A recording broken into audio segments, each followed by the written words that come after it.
Alright guys, so this is some footage that I had left over from a few weeks ago, and I just never got to process it and put it up.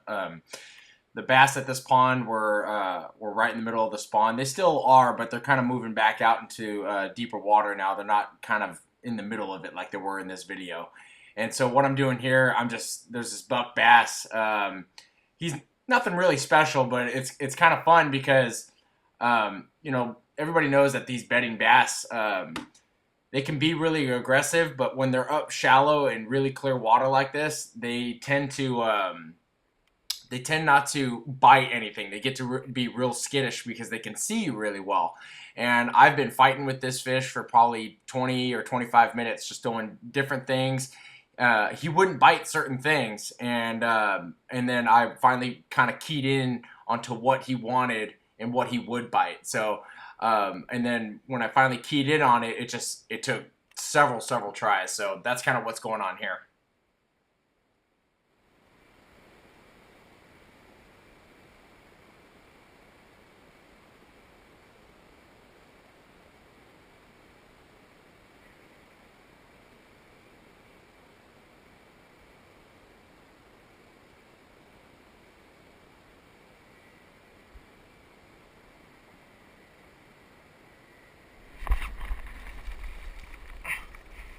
Got him.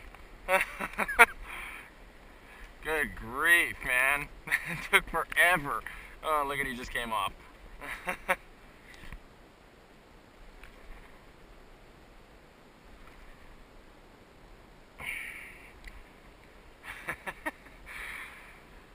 Just using the Wackem Crazy Baits Crazy Craw. And very interesting deal what we had here. This is just a buck bass that's protecting the bed over here.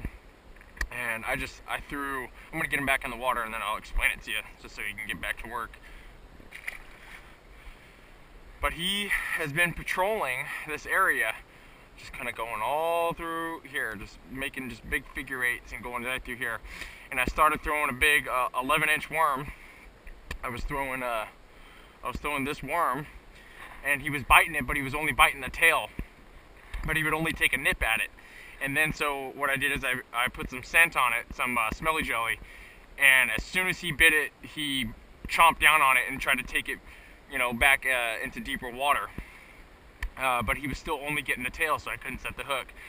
So then I went to a large craw, and he didn't want the larger craw, so I went to the smaller pattern that kind of has the same action as that Goliath. And so I went to the Crazy Craw, which has these pincers on them that flutter in the water, kind of like a ribbon-tail worm. And I would just drag it across the bottom, and he did not want it hot. He wanted dragged right in front of him.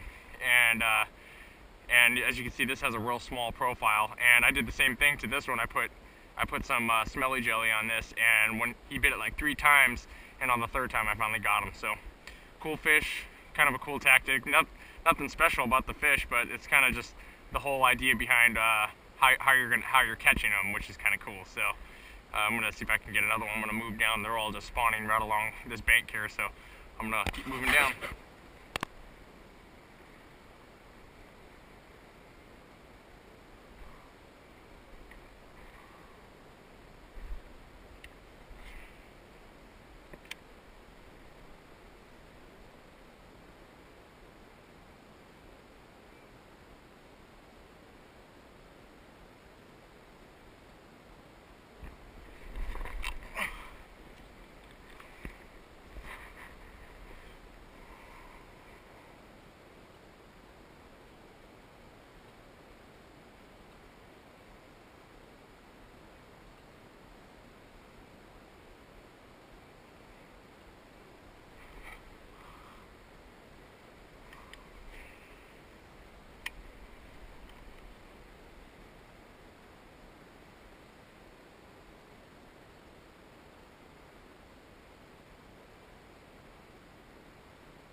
There he is.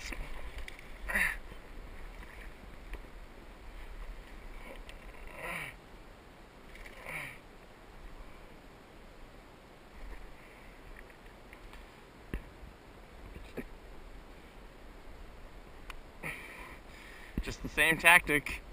Another bedding bass. I was throwing that worm again. They cannot lay off that 11-inch worm, but they don't want to take it all the way, but they keep biting it. And so I get them fired up with the 11-inch worm, and then I go back in with the crazy craw on a smaller profile, and they just bite it out of a reaction strike. I mean, they don't really want to eat. They're just, you know, they're predatory animals. So when you throw something in front of their face enough times, you get them fired up, they're gonna eat, or they're gonna, I guess, kill whatever gets in their way. So get him back in the water so he can get back to work. There he goes.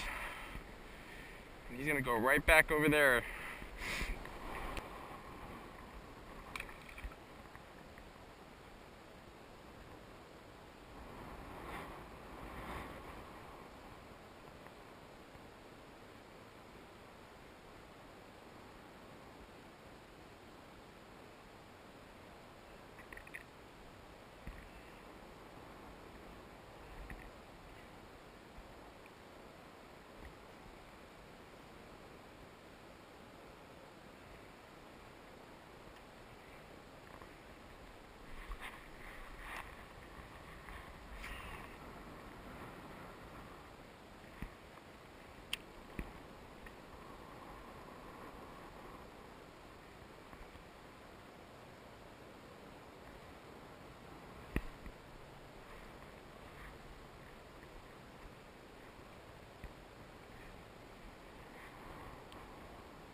That was one.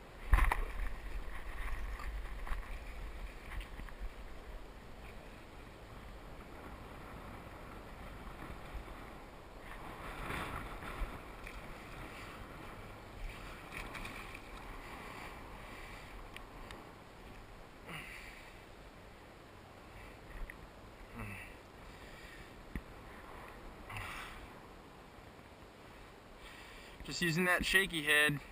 There's still some bass out there that are still not quite done doing what they're doing, or as far as they haven't come up to spawn yet.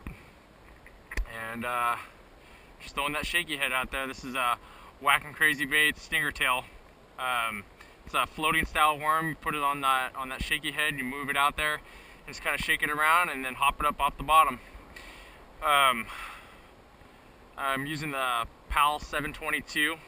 This is a medium extra fast action, 7'2", and a lot of people throw their shaky heads. Go ahead and let this guy go.